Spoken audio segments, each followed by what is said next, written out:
Hello folks, I'm here to show you today two of my 1911s that I really like and would like to do a little bit of a comparison and see the differences and see what I like about both of them. And I will let you be the judge of who the winner is on this. On the left here is my Springfield Armory loaded package in stainless. And on the right here, this is going to be my Kimber Raptor 2. It's in blued and it is the custom shop gun. I'm going to start with the finish. I'm going to show you here. This is the stainless.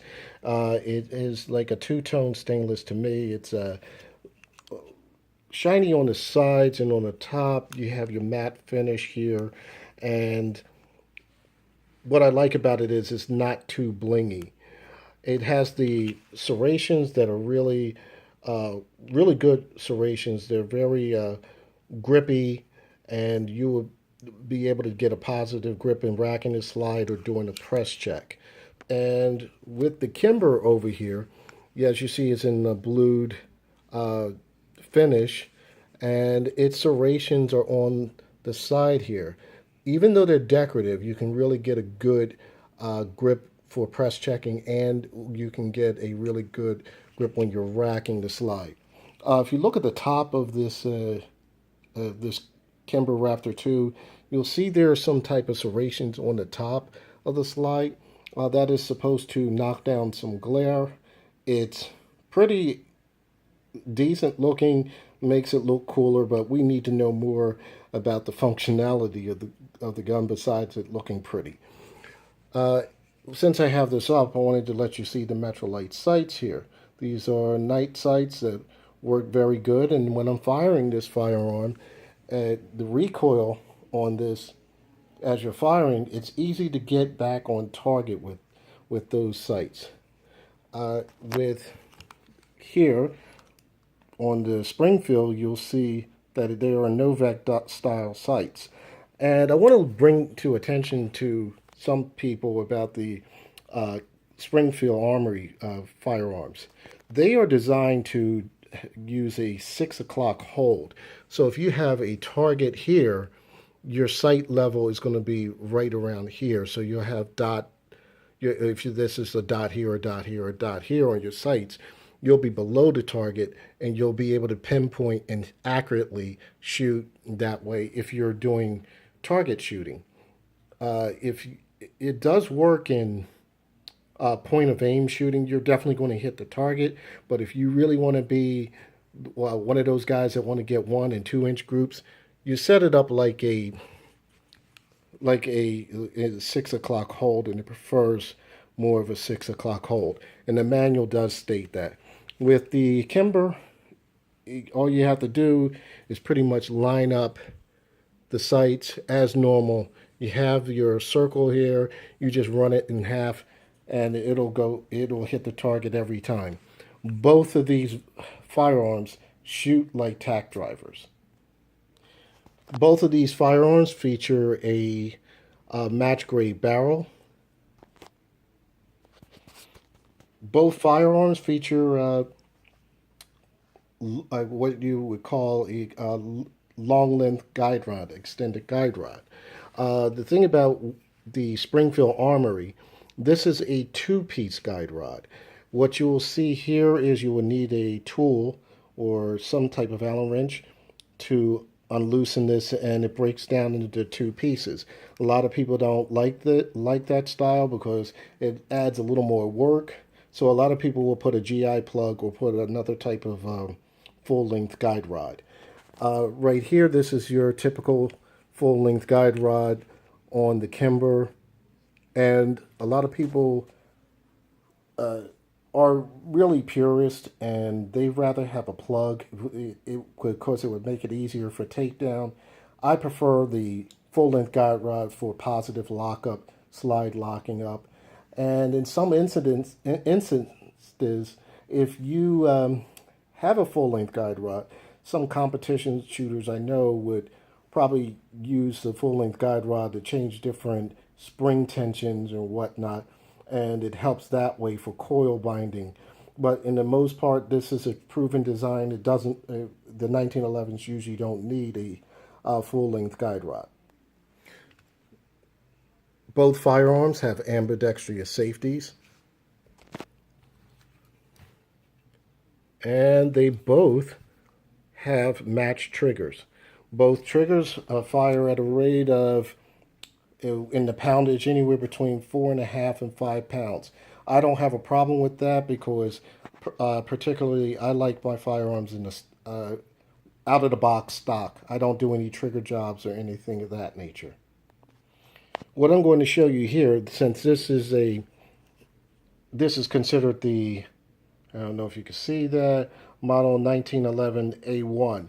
So that means it's based off the Series 70 series, which means that it's your traditional 1911. The Series 80 pistols at, at the time come with like a firing pin block, and as you see, that is another difference with that. And I'm trying to get my finger to point out to you. So you see your firing pin block mechanism inside there. So that was a safety feature. But most of the purists prefer the Series 70. Uh, some people say this particular model will slow down shooting the trigger faster. The others like this better because it doesn't have that. It's more traditional. I like them both. Really, I can't tell the difference, but probably another shooter who has better experience than I do, they would probably know. Getting to grips on this firearm, these are the Coca-Cola grips. They are very nice looking grips from Springfield Armory.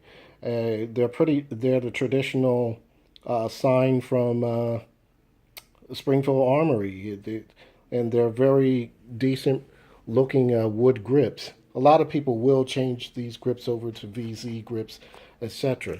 Uh, with the Springfield makes these type of grips. And this is also a decent high quality grip. I forget what you call these grips at the moment. It's escaping me, but it's a really nice looking grip. And I think this being a black firearm, a blued firearm, these grips really stand out and bring out the gun itself.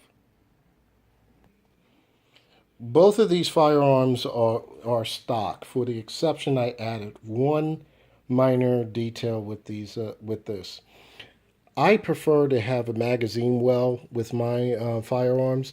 So this is a Wilson Combat magwell. It's the one that you take the grips off and you hook it into the screw on both sides, and it makes I like it better so you can load the magazine faster. This is a blued version, and here's the stainless version, which pretty much brings out this firearm very well. That, like I said, these were the only parts that I actually added to this firearm, both of these firearms, because I pretty much like my firearm stock right out of the box. I don't want to add anything else. A lot of people do trigger jobs, but like I mentioned before, I don't. Starting with the Springfield Armory, these are the regular magazines, but these plates right here are not originally from Springfield. Believe it or not, these base plates here for are Kimber. I've ordered these on Amazon, and because I put the magazine well on here, you're going to definitely need some type of base plate at the bottom where it's an extension, so you'll be able to put in your magazine securely, and so you won't have to use your thumb to press underneath.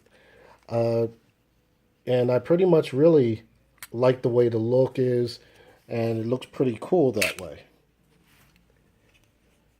Now these are the magazines that are from Springfield Armory, but I got these in blued. And again, they come with a base plate, and this base plate is like that. I should have bought these in stainless, but I didn't. I wanted to go cheaper, but they work anyway. So this is what they would look like if you bought it from Springfield Armory. With the Kimber, like I said, these were Kimber components. The base plate was. This is a Kimber magazine. This is the Kimber Kim Pro magazine, and it does come with additional base plates. Unfortunately, Kimber only gives you one magazine as opposed to Springfield Armory giving you two. So that's what this looks like with the base plate in it. It gives you a little more purchase to push that magazine in there, and it's a good look. Let me try to get this magazine out. And this magazine here, it's a pretty interesting story. These are Wilson Combat magazines. I bought these, probably years ago, like early 90s. These magazines work inside my Kimber. I fire a round. When I get to the last round, the slide locks back. And it works flawlessly. When I put the Wilson Combat magazine inside here, it will work and it will shoot all the rounds out. But when it comes to the last round, it will not let the slide lock back. And I don't understand what that is. Maybe it's because of the year of the magazine or what type of magazine, because you know between the early 90s to the present, they do improve on their products. But for some reason, these don't work in this particular firearm. It's probably because it's an older model. I'll have to call Wilson Combat to find out, because I want to purchase more of these type of magazines, and hopefully they'll work properly with the Springfield. Now there is a difference between both the Springfield Armory and the Kimber. To me, this is a weighty gun. It's a little heavier than this one because it feels heavier, but it minimalizes recoil. It doesn't have that really crazy flip on the recoil where your hand is going like 20 miles an hour. It's really gives you a good brings your sights down so you can get a good sight picture. And this feels a little lighter and it feels a little aerodynamically better for some reason, because this one feels thick and heavier. This one is kind of, let's say, smoother, if you will. It feels more at ease to move the firearm around.